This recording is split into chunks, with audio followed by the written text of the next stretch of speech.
Welcome back to Integrated Rangeland Management here at the University of Idaho. Today we're going to move out of the first portion of this workshop and class, which focused on physiological and morphological effects of grazing on plants and their ability to respond to grazing and fire.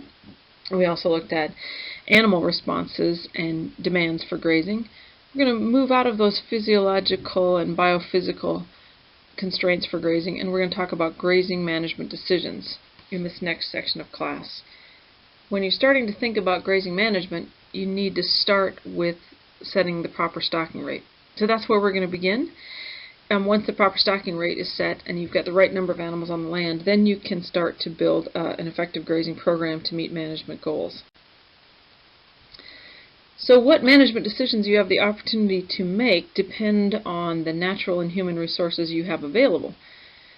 Mother Nature basically gives you the climate and the topography. Once you've found a piece of land that you're managing, the climate and topography that you have are set. Those factors really strongly affect the vegetation community that resides or is possible on the land. It also affects wildlife, including insects and microbes that are effective on the land. The one thing you do have control over is your own management decision and goals. So the manager may not have a lot of control over those biophysical factors that influence production, but each manager does have control over their own management philosophy and goals. So having said that, on that platform of the human and natural resources, what are the management decisions that you can make on the land? There's really only a few. You can decide which species to graze, whether that be cattle, sheep, goats, horses. This is grazing management class, so we'll talk about grazing species, but other uses would also be a management decision that you could make. So today we'll talk about livestock species. Next you can decide how many animals to graze. That's stocking rate. And then finally you can develop a grazing plan in which you manage the season of grazing or the season of rest or the duration of grazing. I'm going to use that term grazing plan. A lot of people would call this a grazing system, but the more I learn about grazing systems, they're really not systems at all. They don't work unless they are very adaptive. So I'm going to work towards using that term grazing plan. These decisions, species, stocking rate, and plan, influence the vegetation community that is on the site, whether it's improving or becoming degraded, the livestock production attributes, which will influence the revenue of the property, and then the wildlife community, also the animals that will reside on the ranch beyond livestock.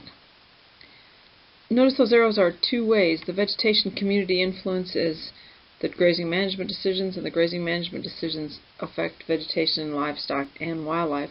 So these are important interactions. Once a grazing management decision is made, there are continual interactions between those decisions and then the livestock, wildlife, and vegetation resources on the ground. There's one important decision that I haven't included in this list yet, and that is the ability to use animal behavior and fences and such to control animal distribution. So the actual distribution of where herbivory or where defoliation occurs on the ground is created by a whole series of things that affect animal distribution, and we'll talk about those especially as we go into animal behavior in this class. So bottom line, there's basically 4 grazing management decisions that you can accomplish. Those would be which animal to graze, how many animals to graze, or stocking rate, which is what we'll talk about today, when to graze or not to graze, and of course how long to graze. That would include the grazing plan, and then finally where. So which, how, when, where are the main grazing management decisions that a manager can make on the land. Before we get into too much of how these decisions are made related to stocking rate, we have to step back and think about the context within which an appropriate stocking rate is made. The bottom line, sort of the bar that sets what a stocking rate can be, is the carrying capacity of the land. This term is probably familiar from early classes in ecology or biology, where you learned that carrying capacity is the number of animals that an ecosystem can handle without degradation. And that could be the number of people on Earth. What is the carrying capacity of Earth? It could be the number of fish that you can hold in a fish bowl. or it could be the number of animals that a piece of land can support on a long-term basis without damage to the ecosystem. In our case, carrying capacity is the number of livestock that we could place on a piece of land, which would be our management area, our ranch, our preserve, our park, and the number of animals that that land could support without degradation would be the carrying capacity. It's determined by land and vegetation attributes. It's expressed as the number of animals per area per year. Usually in range we express that as acres per AUM. If you live in very productive ecosystems, you talk about AUMs, or animal unit months per acre. So we're going to talk a lot more about what AUM is and why we express that as a carrying capacity. One important aspect of carrying capacity is that it's the currency on which land is bought and sold. So if you go into appraisal, or if you ever decide to buy some land, it's carrying capacity that will be the term that you will buy or sell. Stocking rate. Stocking rate is a little bit different than carrying capacity. It is the number of animals that a land manager decides to put on a piece of land for a specified period of time. So in order to have a stocking rate, you have to define the number of animals or animal units for a specific area, hectares, acres, ranch, section, for a specific period of time, like days, months, years. So a stocking rate is a management decision. Carrying capacity is basically a nature decision. It's the constraints of nature that determine that. Stocking rate is the manager's decision on how much to graze within that context of carrying capacity. It's a really important decision because it can affect the rangeland health or sustainability of the land. It can affect livestock production, and then it can affect economic returns of the management unit. So we'll talk today about how grazing's stocking rates affect range health, livestock production, and economic returns. Before we get into that discussion, we've got to clear up a few terms. When I talk about an animal unit or AU is 1,000 pounds of grazing animal. In this case, it's a ruminant. AU came about back in the early 1900s when the Forest Service was starting to put permit values on grazed rangeland in the forest, and they had to find some way to count up animals. And their first challenge was to count cattle and make them equivalent to sheep, so they came up with this concept of an animal unit. Way back in the 1900s, a grazing cow on rangeland was usually about a 1,000-pound animal. Today, the average range cow is something closer to 1,200 pounds, somewhere between 1,100 and 1,200 pounds.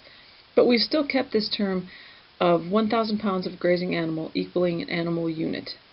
So one 1,000-pound cow would be one animal unit, or it would have an animal unit equivalent of 1. So there's one cow per animal unit. Its animal unit equivalent would be 1 if that animal was 1,000 pounds. It does include a grazing calf on the side, assuming that the calf would be weaned at about 6 months. So the kind of book definition of a grazing animal unit would be 1,000 pounds of grazing animal with their young for about 6 months. Horses, they're hindgut fermenters, so they eat more than a cow, than a ruminant, and they're also larger than a ruminant, so they have an animal unit equivalent of 1.8. In other words, one horse equals 1.8 animal units, or one animal unit is a little bit more than half a horse. So that's how those two terms work. Now think about steers. A young steer might weigh about 750 pounds, so they would be 0.75 of an animal unit equivalent, or you would have 1.3 steers per animal unit. Sheep, we always think of sheep, 5 sheep per animal unit with an animal unit equivalent of 0.2. So if you had 10 sheep multiplied times 0.2, that means that you have 2 animal units of sheep. You can use this term for everything. I've seen it used for grasshoppers, and this is a term that an equivalent I've seen in literature for jackrabbits. It takes about 50 jackrabbits to equal 1 cow, so its animal unit equivalent is 0.02. So the advantage of using this animal unit term or currency and using the idea of an animal unit equivalent is just that you can switch between animals and animal units and be talking about the same sort of demand for forage if you use the animal unit term. There's an assigned reading for this section of the class, and I go into quite a bit more definition and some more examples of animal unit equivalents. An animal unit month, then, or how much an animal eats over time, is a basis of forage demand, and the first thing that influences that is the weight of the animal and the kind of digestive system it has. So ruminants generally eat about 2.5% of their body weight per day in dry matter of forage. So cattle, sheep, goats, deer, elk, bighorn, moose, almost every ruminant will eat about 2.5% of their body weight per day. That varies throughout the year, and different people use slightly different terms. In this class, we're going to use 2.5%. Hindgut fermenters, remember they have that hind gut that is in a large colon or cecum. The advantage of that system is that animals can eat more. They can eat more lower quality food and process it more quickly, and therefore they have a higher intake every day. They eat about 3% of their body weight per day in dry matter forage. So horses, rabbits, rodents eat about 3% of their body weight. So those two numbers need to remember. About 2.5% of body weight per day for ruminants, 3% for hindgut fermenters. Okay, I mentioned that the amount an animal eats varies throughout the year, and so it's an average of 2.5% of body weight per day for ruminants. Well, that varies depending on the animal requirements and the forage quality. Of course, we know from discussions on animal demand that when animals are lactating, they have about a third, again, more energy demand than they would if they were open or not lactating. So during times of lactation, we tend to see more intake. Animals eat more because they need more. Also, late in gestation, that last third trimester of gestation, we start to see more intake of grazing females on the range. And then, if you've ever fed cows, you know that when it gets really cold, the cows will just eat a lot of forage because they have high thermal demands. It doesn't work so much when it's hot. Usually we see lower intake in the heat to reduce thermal demands. In the winter, we see higher intake. Forage quality also influences how much animals eat every day. You might think, this sort of defies logic, in that you might think animals would eat more forage in the fall and winter because the forage has lower quality, so they need to eat more to meet their demand. But that's actually not true. They don't eat more when the forage is of low quality because they can't. They can't process highly fibrous food. So we tend to see the highest intake when plants are actively growing. So in the spring, we tend to have more intake.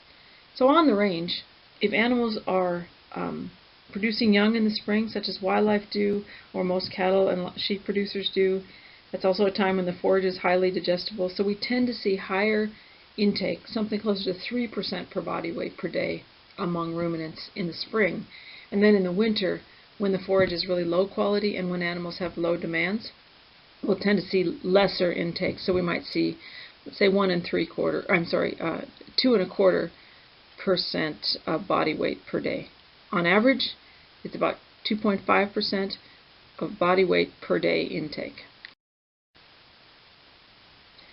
So having said that, let's think about what an animal unit month is. The definition of an animal unit month is the amount of forage an animal unit will eat in the month. So how much is that? It's pretty easy math. We know that an animal unit is 1,000 pounds. We know that grazing ruminants eat about 2.5% of their body weight per day. If you take an average month of 30 days per month, how much is an animal unit month? Each animal unit, 1,000 pounds times 2.5% body weight per day equals 25 pounds per day that an animal unit eats, times 30 days is 750 pounds. So an animal unit month is about 750 pounds of forage. I'll let you know that that's not a universal number. It's a pretty good number because it relates to biological factors and ecological constraints. So that's the number I use in the class. NRCS uses the number 780. They're a little more conservative, so they provide a little bit more forage, 780 pounds per month for an AUM. BLM varies a little bit, but I believe they use 780 also in Forest Service. So in this class, we're going to use the number 750 pounds per month as an animal unit month, but some agencies and organizations and individuals might use a higher number. On the other hand, if you're buying pasture land that's very high quality, sometimes you'll be sold an AUM of forage that might be closer to 730 pounds. So depending on the situation, you might need to ask what the person you're visiting with actually considers an AUM to be. It's the amount of forage that an animal eats in a month.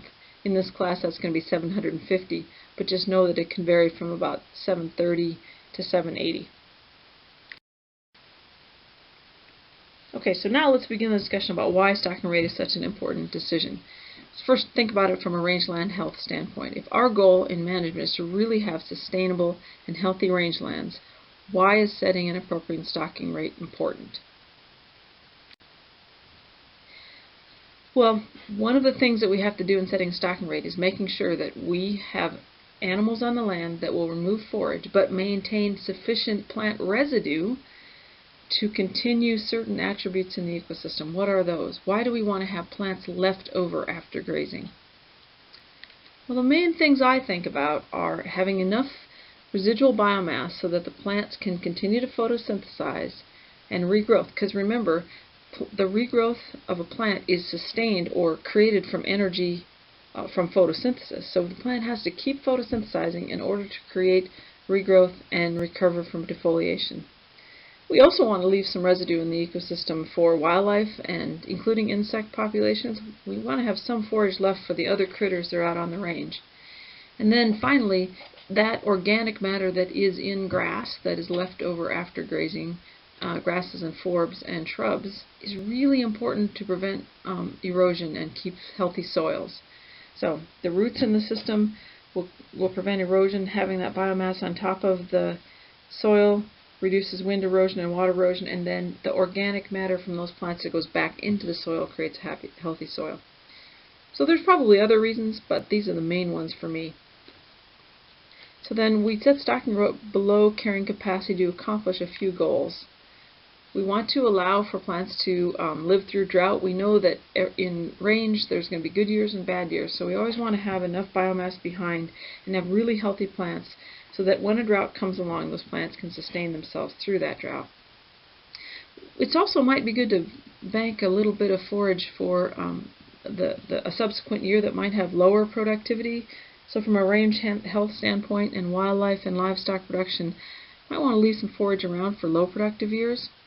We'll talk a little bit later about why healthy plants can reduce weed invasion in an ecosystem. The downside of this is that if you have a lot of biomass left over and you've set stocking rates quite a bit lower than carrying capacity, you might have also excessive fuels that will be risk for wildfire. On the other hand, you might need to set a low stocking rate to create fuels for prescribed fires. So the influence of that dry matter is good for soil, etc., but it's also fuel for wildfires. So there are guidelines that have been created based on ecological research about how much you can remove on a yearly basis and still leave enough of that residual for the plant community to stay healthy.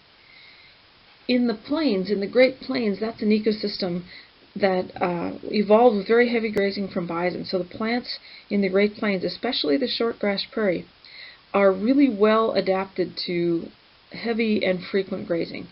So those plants, the studies have shown that you can remove 40 to 50% of the biomass every year, and the plants will still be maintained as if they weren't grazed. So if you compared an ungrazed area to an area where 40 to 50% of the biomass was removed, you'd see the same sort of plant community, the same sort of healthy plants, and the same sort of roots under the soil. So at about 40 to 50%, we still see almost no difference between grazed and ungrazed systems.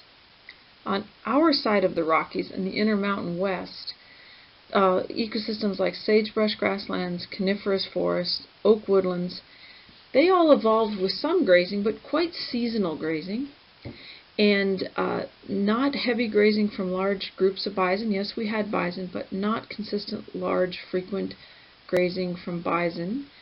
And then also we have one disadvantage over the plains. In the plains, they get moisture late in the summer when plants need to recover from grazing. In the Intermountain West, we tend to not get moisture during the time when plants are flowering or seeding. So our moisture is early in the spring, and therefore grazing later in the season can be a little more damaging. The bottom result is that we find on our side of the Intermountain, on our side of the Rockies in the Intermountain West, that we can sustain grazing at 30 to 40% per year with negligible effects on the ecosystem. So in the sagebrush grasslands, really good research that was done out at Du Bois at the U.S. Sheep Experiment Station and other places show that you can remove 40% of the biomass every year and really not have any detrimental effects, because plants evolve with grazing. They have ways to sustain themselves in light of herbivory. The basis for some of these experiments is to make sure that we maintain enough root growth. So root growth is an indicator of the ability to plant to recover from defoliation. So remember that you're going to have root growth only if you have photosynthetic material that is created in the leaves to sustain those roots. So roots are important for collecting up moisture and nutrients, but they're also important because they're an indicator of how heavy grazing is and how likely the plant is to be sustained after grazing. So most forage grasses can sustain removal of up to 50% of their leaf material before the root growth is slowed or stopped. And so this graph here shows that. This was something that is taken from a series of research studies, and you can see that you can remove 10, 20, 30% of the leaf biomass and not have any effect on the root growth rate. When you hit 50%, you start to see some small reduction in root growth, but really not having much effect until you start to have relatively moderate or heavy grazing at 60, 70, 80, 90%, where you stop root growth and you reduce root biomass. Here's a really visual diagram, or a visual representation of this principle. Look on the left here. This was some research that was done in the 50s in Canada. I don't know the exact source. I'm sorry, I've lost track of it. But the very far left on this graph is a forage plant that had no grazing, and you can see those massive fibrous roots that are hanging down there below the board when they washed off the soil. In an area where the plant was 50% removed every year, you can see 50% of that biomass removed. You can see that we're starting to have some reduction in root mass. There's still pretty good root growth. This plant looks like it might have been somewhat susceptible to grazing. I wouldn't have expected to see any reduction in root growth, but we're seeing healthy roots, but some reduction over the ungrazed plant. But then look at 70. By the time you get 70% of removal every year, consistently, year on, year off, you'll start to see loss of root mass. And then when you get to really heavy grazing, year on, year off, you'll see very little new root growth. So the amount of appropriate removal when you don't see root growth reduction depends on the plant. But here's a pretty good diagram of that. One of the reasons that it's important to maintain good root growth is because if you have root mass, you can reduce the space and resources available for invasive plants. So in this leftmost side at point 1, you'll see the roots are very long. There's been no grazing. There's no space for plants to come in and invade. In the second graph, there's been 30% utilization. We see a reduction. We see a reduction of 30% in the root growth, but still we see that the space is really well used and there's not opportunities for new plants to come in and invade the area. On the right-hand side, when you removed enough biomass on top that you've reduced root growth, then there's space and resources for invasion of plants. So there's one small caveat to this. Not grazing or having really low levels does not always stop invasion of plants, and that's because the plants can overcome this. They have sort of a trump card in that there are some plants that come into the system when resources are available because the dominant plants are dormant. So this happens in the Intermountain West. Think about cheatgrass. It's a plant that greens up very early in the spring. So it really wouldn't matter if there was space between the plants or not, because what it's doing is it's coming into the system at a time when resources are available because the dominant plants are dormant. So timing is part of the issue here. But if the invasive plants are growing at the same time as your desirable plants, then making sure that the soil is maintained and the resources are held by the perennial plants that you're trying to grow is going to reduce invasion. So I want to really emphasize, We can create utilization guidelines like 40–50% every year without causing damage, but these are not rules. They are guidelines. There's a lot of things that influence the effects of defoliation or utilization on a plant. First of all, season of year. When the plant is dormant in the winter, grazing has very little influence on the plant. It can remove meristems, which could be damaging, but it's not going to reduce the photosynthetic material on the plant. In the spring, plants can withstand grazing quite well because they have all the resources they need to withstand grazing. So the time where grazing might become dangerous is when the plant is flowering or conducting seed set. When the plant is flowering or setting seed, it has high demand, but that also occurs at a time when nutrients and moisture are not available in the soil. So another thing that influences the plant's ability to recover is whether nutrients or moisture are available. This is why we can mow a hay pasture several times, because a hay pasture, especially an irrigated pasture, it has moisture available, and usually when we have pastures that are hayed, we fertilize them. So they have all that they need to recover from defoliation. In years where we have a lot of moisture, we can tend to graze more heavily because plants have moisture and nutrients available to recover. I mentioned that in the plains, some plants evolved with heavy grazing, and they have a plethora of mechanisms to handle pretty sustained and intense grazing. So some plants are just better than others at handling defoliation. And then finally, at least another important point is that it depends on how much time you give a plant to recover. So there are some grazing systems and grazing approaches that are designed to have very heavy grazing early in the season and then not graze the plant for 2 or even 3 years. So a plant can sustain quite a loss of biomass as long as it has time to recover from that defoliation event. So these are grazing guidelines, not rules, but here are some guidelines. These guidelines are called recommended use levels. They also go by terms like allowable use, recommended use, or proper use factors. All of these terms are designed to convey the same point, that there's an amount of forage that you can remove without reducing the recovery of the plant. So you take the total amount of forage available, you multiply by some recommended use factor or proper use factor, and that will tell you how much forage you can use without damaging the plant resource. So, for example, if you had 1,000 pounds per acre of grass and forage plants, and you wanted to use a proper use factor of 45%, that would mean that you could set a stocking rate based on about 450 pounds per acre of usable forage supply. So that's how we use that term, proper use factor, to calculate the usable forage supply. Remember now, because of these points, that overgrazing is not equal to overstocking. When people see a pasture that's heavily utilized, they say, oh my gosh, it's overgrazed. They jump to conclusions. A pasture is not overgrazed until we see repeated heavy grazing such that it damages the plant community. So there are situations where you can have heavy stocking or overstocking, heavy grazing during a period or season, and then allow for recovery that would not lead to overgrazing. So overstocking does not always lead to overgrazing. You would have to have heavy stocking repeatedly at times of the year when the plant was susceptible to grazing to really lead to overgrazing. So just remember, when you come across a piece of land that is heavily used, it doesn't mean it's overgrazed.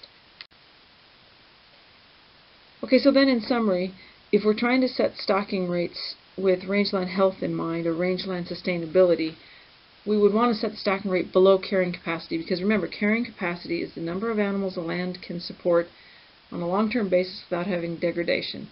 If we did this, we would expect to see healthy soils, we might expect to see a slowing of weedy plant invasion, we'd probably have improved drought resistance of the plant community. It would get through droughts and come out faster after periods of low moisture. And then we could even use this idea of having low stocking rates to improve the condition of degraded lands. So let's switch gears now and think about a proper stocking rate from an animal production standpoint. Now let's assume that a land manager has animal production as their primary goal on the land. Here's a study that my father-in-law, John Launchbaugh, conducted back in Kansas in the 1950s, and it's a pretty clear illustration of how heavy stocking rates influence cattle gains. In this case, he had a pasture, and he put steers on it in May. Every week he measured the weight gains of those animals all the way through the summer. So in May, the animals were growing and they had good weight gain. And after about 3 or 4 weeks, he started to notice that the animals in the pastures that were heavily stocked, that would be 1.5 times more the stocking rate of the medium pastures, that those animals in the heavily stocked pastures started to gain less weight. They were lighter than the animals in the medium or low. And that happened all the way through the summer until about August or September. We started to see, we always saw that the animals in the heavily stocked pastures were lighter or did not have as good animal gain as those that were in the medium or low pastures. And then it wasn't until September or October, when the vegetation started to become dormant, that there was a separation between the low stocking rate and the high and the medium stocking rate. So you see that at the very end in October, those two lines start to separate. The low was a little bit less. It was 3/4 of the medium rate in this case. So what this shows very clearly is that when you have heavier stocking rates, that can lead to lower animal gain. What's interesting, and this is kind of a side note, what's interesting about this is that my father-in-law looked at this study and he said, I could put a lot more animals on the pasture for the first part of the growing season and never see a loss in animal gain, and then just take the animals off. And because the grass is growing green, I wouldn't pay a price in animal gain. So this was the basis for what John was known for in his life, which is early intensive stocking. So he just recommended that you take your stocking rate that you were going to have for the whole year, put all of it in the first half of the year. And in that way, you could have a fairly heavy stocking rate and maintain animal gains. And now throughout the plains, in Oklahoma, Kansas, Nebraska, early intensive stocking is a very common grazing system. And livestock producers just put more animals in the pasture in the early part of the season and then take them off. Let's talk a little bit about why there is a reduction in animal gain at higher stocking rates. This is just a fictitious graph. Let's say you had a small pasture and you put animals on the pasture, you put just a few animals on the left hand, and then you increase stocking rate and you added a few more and a few more and a few more. And if you weighed them every few weeks, you might find that they're doing fine. They're all coming back weighing what they should, so that the amount that they would weigh at very low stocking rates is not set by the forage supply. They have plenty to eat. It's set by the amount, set by their own genetic potential to gain weight and their ability to find a good diet. So it's more animal attributes that affect production per animal at the low stocking level. And then as you add more and more animals to the pasture, for quite a few reasons, all of the animals will start to gain less weight. And if you keep adding more and more and more animals to the pasture, you'll start to see a situation where animals will be in very low body condition. And way over in that excessive stocking rate area, you might start to see very low body conditions. I mean, we've all seen pictures in like National Geographic or developing countries where stocking rates can be very high, and cows come to market or to water that they just look like skeletons with leather strapped over them. That would be a result of very excessive stocking rates. So why does that happen? It's not unlike if there was a big smorgasbord and I put you in there. You could take everything you wanted to eat. You'd take all your favorite foods and you'd have everything you wanted to eat. And then if I added a friend or two, you all would still have plenty to eat, and you could choose among the forages and there would be no problem. And if we just keep adding people to the restaurant but not refurbishing the smorgasbord, pretty soon there's going to be some competition for food. You're not going to get all your favorites. You're not going to get enough to eat, and individuals in that room are going to start not gaining weight. They're going to start losing weight. So that's the same thing that happens on rangelands. So why do we see this loss of weight gain among livestock and wildlife as stocking rates get higher? Remember, a stocking rate could get higher because we're putting more animals on the range, or it could also get higher because we have a lower forage supply like in bad years. But at some point, somewhere between what I'll call moderate and excessive, we start to have loss of animal weight gain or production per animal. Why is that caused? Here's a few ideas. One is there's less forage available per animal. The forage that they are able to harvest is of a lower quality. All of the good forage is not available, so they're having to eat things that are of higher fiber and lower nutrients. And then furthermore, it takes more energy to acquire those forage supplies. Animals have to travel further from water, they have to work harder to find the good forage. And at really high levels, at very excessive stocking rates, you can start to have increased stress and disease because animals are really competing for forage, and they might experience some stress which could lead to some disease. And another part of that stress and disease could be overconsumption of poisonous plants or secondary compounds. So these are the main reasons I can think of that at some point when a pasture forage resources can't keep up with the animal, you'll start to have lower production per animal. Okay, this is nice to think about how much individual animals gain per individual. But if you're ranching, you have to make a profit that's based on the number of pounds you sell per acre. So let's take a look at this same graph on a production per acre level. Low stocking, let's say you just had a couple animals in the pasture. They would gain to their maximum potential, whatever they're capable of doing based on their frame size and their genetics and their ability to forage. So if two animals, if we doubled that stocking rate, we'd have double the animals to sell in the fall. And we could keep doubling and doubling and doubling without having a great effect on individual animal performance. But at some point past moderate, what I'm calling moderate stocking rates, you're going to put more animals on the pasture and they're going to gain less because they're starting to compete for forage, etc. So when you start to get into the really high stocking rates, you'll put a lot of animals on the pasture, but they're not going to gain as well as if you didn't put more animals on the pasture. So when you think about production per acre, you're going to increase until there's pretty heavy reduction of individual animal performance, which feeds into less production per acre.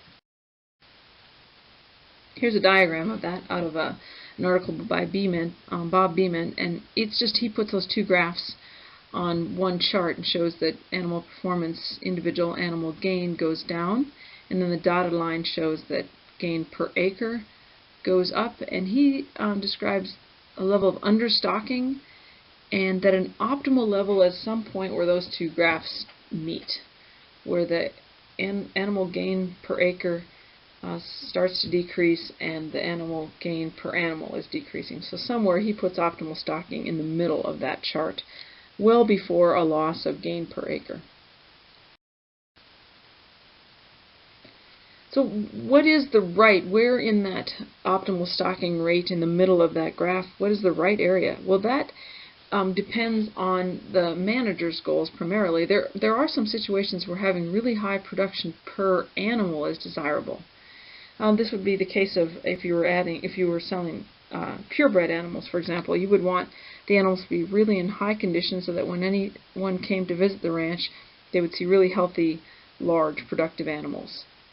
If your goal is more related to economic sustainability of the ranch, your eye might be more on optimal production per acre. So what is desirable or optimal really depends on the manager's goals and objectives. So we've been kind of feeding into this production and keeping the ranch and paying off the mortgage. Let's talk a little bit about what is the proper stocking rate from an economic standpoint. Go back to your Econ 202, 201 classes and remember that there's fixed costs and variable costs. Fixed costs are those that do not vary with the amount of units produced. So in our case, units are steers. So if we have a ranch, there's certain things that we have to pay for, whether we have 1 steer or 100 steers, or 35 steers in this case. We have to buy fences. We have to maintain the roads. We have to have a pickup to go check the cows. We might have to have a horse. Got to pay the taxes. There's certain things that we have to do, whether we have 5 or 35 steers on the ground. So those are called fixed costs of production. There are other costs that are variable costs of production. Those are the ones that increase with each unit produced. So there's some things that as you get more animals, you're going to have to buy more to sustain the operation. You might have to have more feed in the winter. Certainly you'll have to have more vaccine, more veterinary supplies. At some point you might have to hire, have a hired hand, or buy another horse, or buy another pickup, or put more fencing out. So these are variable costs that increase as you increase the number of units that you produce. The bottom line is that that top green line includes your variable costs and your fixed costs. So those would be the costs of production. And of course these are not always absolute straight lines. Some units, like a hired hand, you can have a hired hand for some number of cattle, and then you'll go to another hired hand. That'd be a big step up. But just think of this in general, that as you have more animals on land, your total costs of production are going to increase. Now let's think about that and overlay the amount of animals and weight that we produce per year, or per stocking rate on the land. If you've got low, moderate, and high stocking rate, our total cost of production, the gray line, is going to go up. Because we put more animals on the land, we have our fixed costs, plus we have our variable costs, so those are going to be increasing over time. However, our production of beef per acre, or sheep per acre, our production of pounds of livestock that we can sell at the market per acre, is going to go up to some point, and then it's going to start decreasing because animals are not able to gain as well at higher stocking rates. So that's a chart from a few slides ago. So the optimal stocking rate really depends on costs then. So somehow you have to be able to produce more pounds to take to the market and dollars from that production than it costs you to produce it.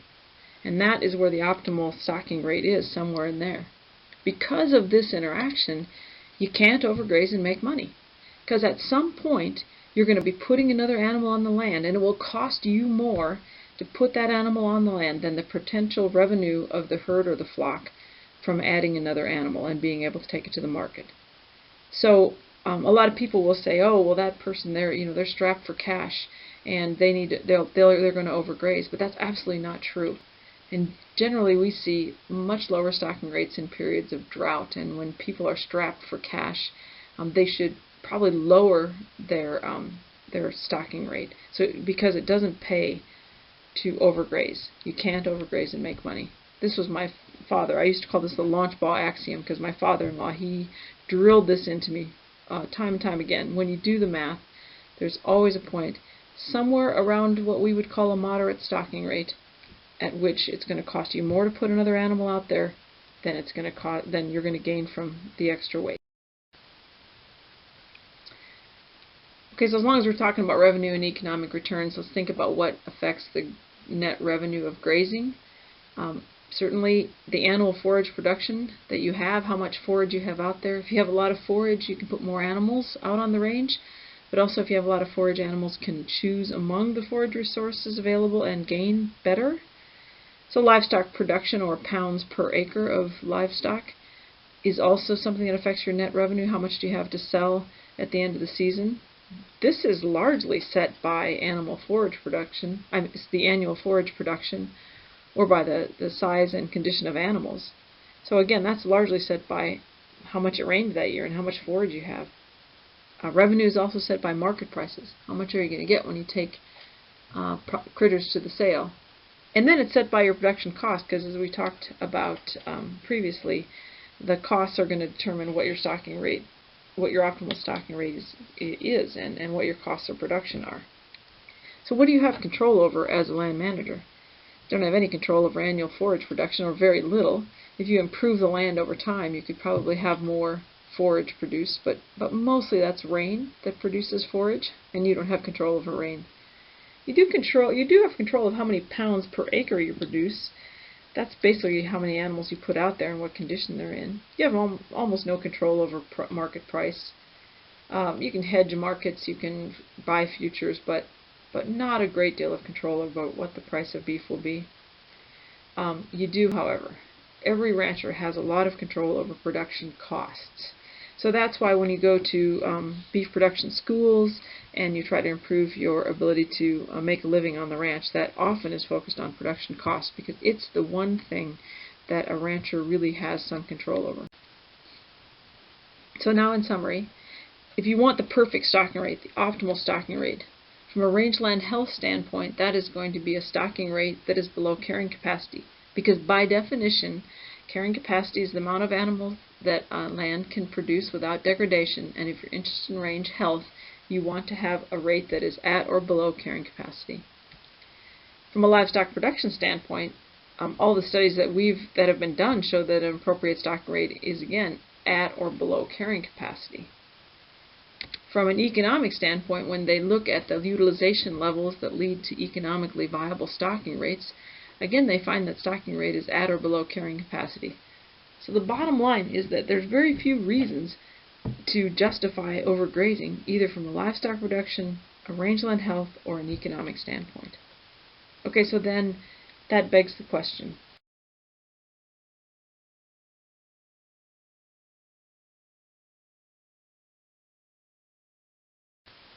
Why does overgrazing still occur? We could all drive not too far down the road and find something that we consider degraded land that appears to have been overgrazed. If we do the research and really want to attribute land degradation to overgrazing, why does that happen? If there's really no economic, ecological, or livestock production reason to overgraze, why does it occur? Well, I guess I'll leave that to you. I think most overgrazing would occur partially because there are parts of the pasture. It's hard to have the same level of grazing in the whole pasture, so there might be parts of the pasture that are sustaining heavier levels of grazing than others. So overgrazing could just be just a spatial aspect. It could be caused by optimism. Ranchers are some of the most optimistic people I know. They always think it's going to rain at the end of the week. So it could be just optimistic, not wanting to sell animals because they're optimistic. There are some reasons to hold on to animals in long years if you're trying to create breeding stock. So a period of bad years could lead to some damage by grazing or heavy grazing because not wanting to change the stock. Other things, ignorance. It's really easy to put these graphs up here that were created by people that weighed cattle every week, but in the range setting, you don't often know what individual animal performance is because it's hard to measure. So for a whole bunch of reasons, overgrazing still does occur, but the bottom line is it doesn't make sense from an economic, ecological, or production standpoint. It just occurs for some extraneous reasons that in the rest of the class we're going to try to tackle. So see you in our next session where we'll talk about now how do you actually use your pen and paper to figure out how many animals to put on the ground.